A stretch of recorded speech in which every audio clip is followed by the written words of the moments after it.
Ginhagan. Nagsulod ang ilang kapitan. Nagsimpot sila sa girls. Nagkanta sila sa Read Your Bible. Read your Bible, pray every day, pray every day, pray every day. Naglumpat-lumpat sila habang kanta sa Read Your Bible. Nadula ilang ang boses habang kanta. Naging ilang ba habang kakanta?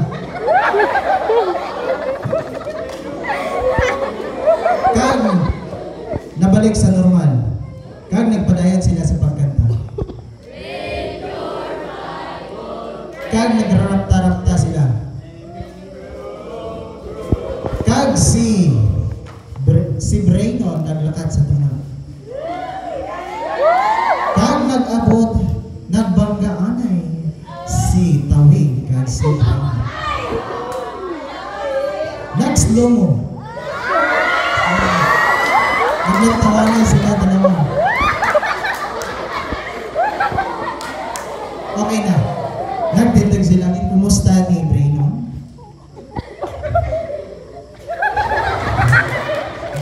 Gin, kumusta ni Keseya? Si Tawing? Nagbalik si Tawing. Ay, nagbalik si Keseya. Gin, pamangkot ni Breno kung ano ang pangalan.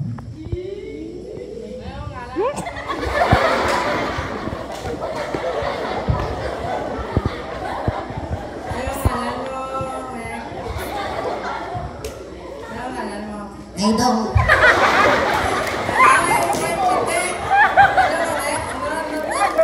Ako gali. Ako gali ang mata.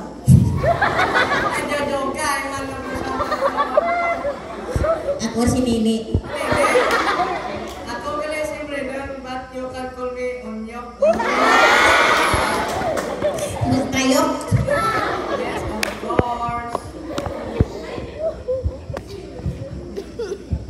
Nagbalik ang tanan sa tunga, pati ang mga boys kag girls nagbalik sila sa tunga. Balik sila sa tunga tanan kag nagpungko.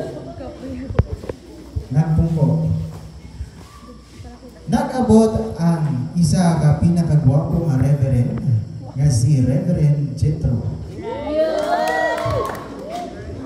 Nag-abot si Reverend Jetro kag nagwani sila. Nagwani si Jetro.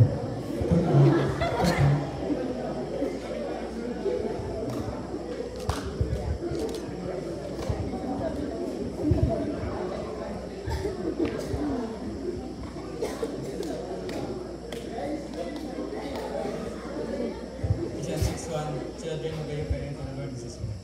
Nagtakat sa tos tunga kag ginduwat niya ang verse. Ephesians 6:1. Children, obey your parents, for the Lord is his word. Okay. So, nagduko ang tanan. Nagtitog ang tanan. Kag nagliwat sila kanta sa Read Your Bible.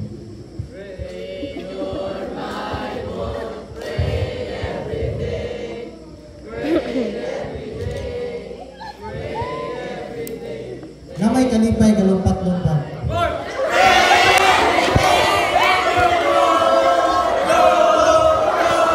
Kag nag-exit sila habang kalumpat-lumpat.